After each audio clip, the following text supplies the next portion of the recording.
on, Terence, sit down, mate. Why, hello, it's me, Harley, and I'm back at it again for yet another video.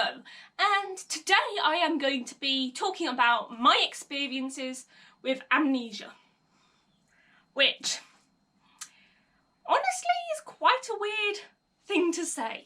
I have only ever had one proper experience with amnesia, but it was a pretty long-term effect. For instance, about 6 months of my life disappeared, and the vast majority of it has never ever came back. This would have been about 2016. Early 2016 to mid 2016 when this happened. Honestly, I don't have a lot of memory of that time at all.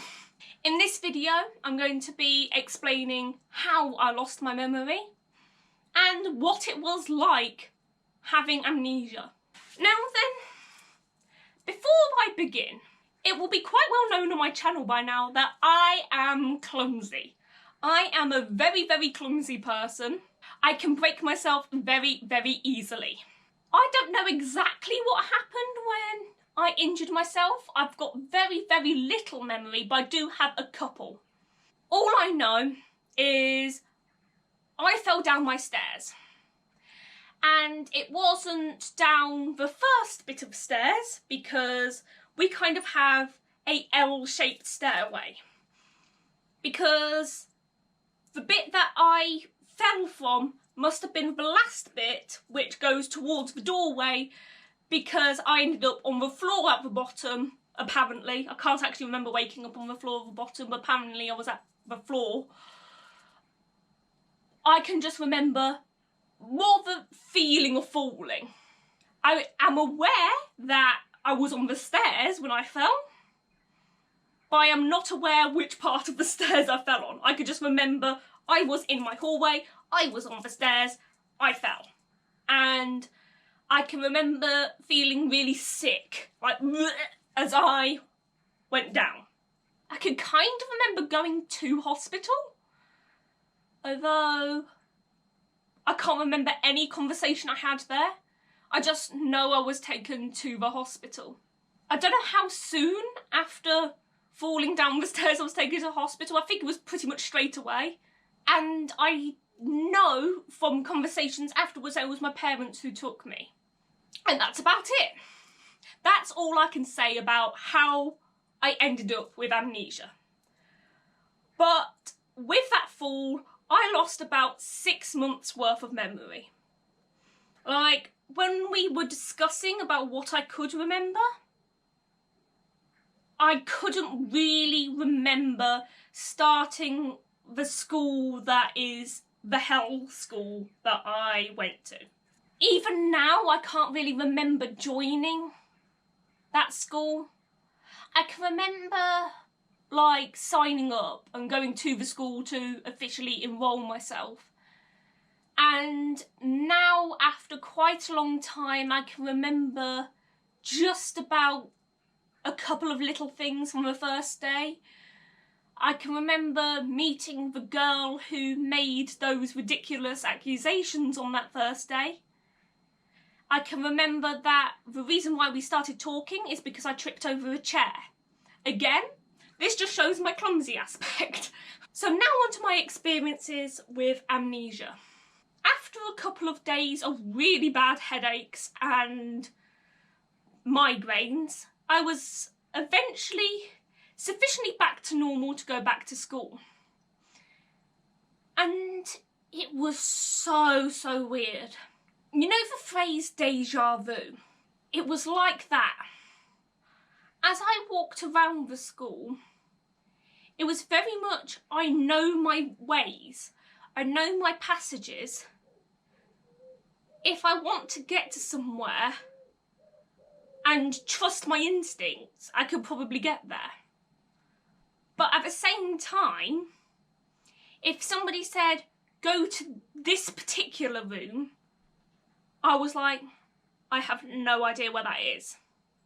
If they said, go to the room you have, I don't know, English in, I would kind of if I trusted my instincts, knew my way to the English rooms, and then once I was there, it would become slightly more familiar, and I was like, oh, that's the room.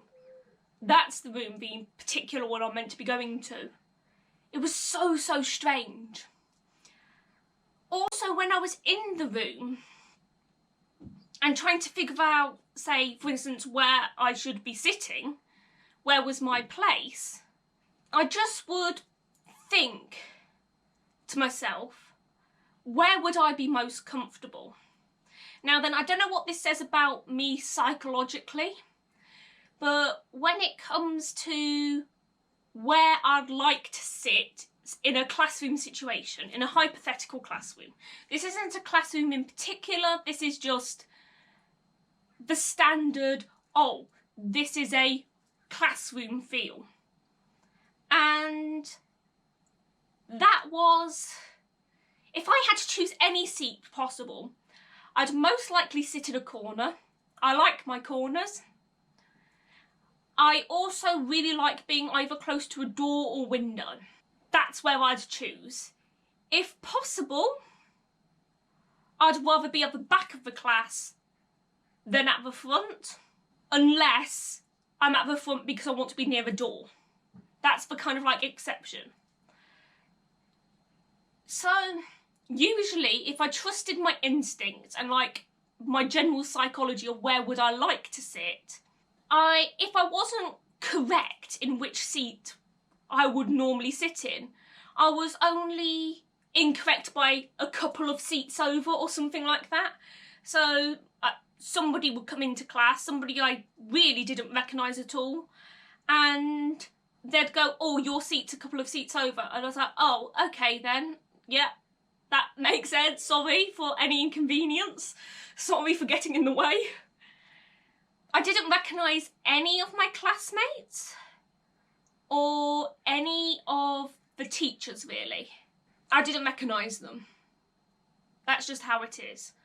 To be honest with you, if I met them now, I probably wouldn't really remember them, but that's a slightly different situation. When it comes to my amnesia, I remember just sitting in classes and going, I have no idea who any of these people are. Now, when it comes to my friendship group around that time, that was slightly different. It was kind of similar to like deja vu situation I was talking about earlier. I looked at them and I kept like, you know when you see somebody in the street and you're like, I swear I know that person. Where do I know them from? I have that feeling looking at the people in my friendship group. It was really very strange.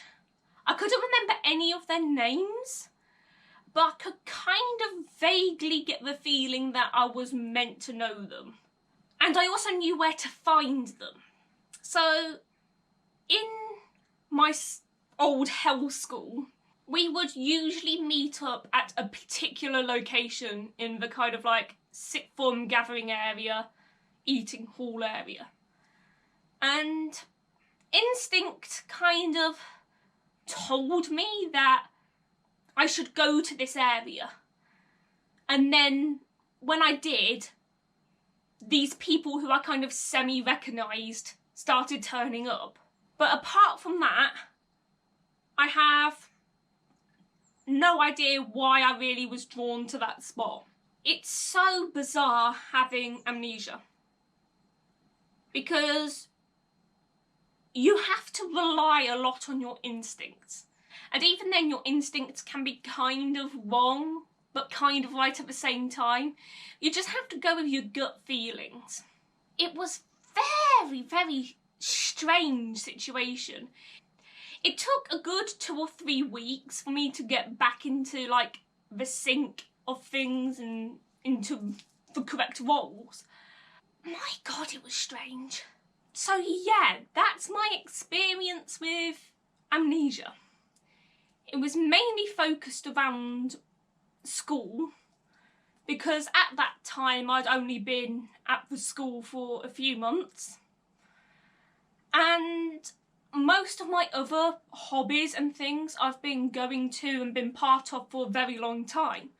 So when I went up to people, yeah, if I'm acting a bit funny, that's because of this reason. Generally, it didn't really affect the situation much. It's not quite, at least my experience, isn't quite the same as what you see in movies and things like that, and on TV. Because in my experience, you can remember feelings, and like, oh, I know this situation, or oh, I know this direction. But you don't remember the images, you just remember the feelings and the process of the things happening. It's not a complete blank, is what I'm trying to say, or at least that's how I experienced it. I very much had to rely on my feelings getting through the situation, and thankfully I managed to get certainly back on track to a certain degree. It was a bit frustrating, again, with school work, because I was doing stuff like English literature, which meant I had to reread a couple of books again, which wasn't too bad, but similarly to with going around the school, I was like reading the books and I was like, yeah, that makes sense, or oh, I think I know where this is going, but I was never certain. I was like, I vaguely recollect this. It's so bizarre. That's the only way I can put it, bizarre. I suppose you also feel a bit off balance as well. And I think this was more to do with the injury rather than like the amnesia. But for a couple of weeks afterwards, I was feeling very nauseous and rather unstable underfoot for a while. I was always second guessing which step I was doing. I was always kind of pawing like a cat, you could say. I wouldn't want to go through that again. Hopefully I never will. And hopefully that's a one-off situation. That is my experience with amnesia. On that note, I'm going to say toodle pip or beans. Goodbye.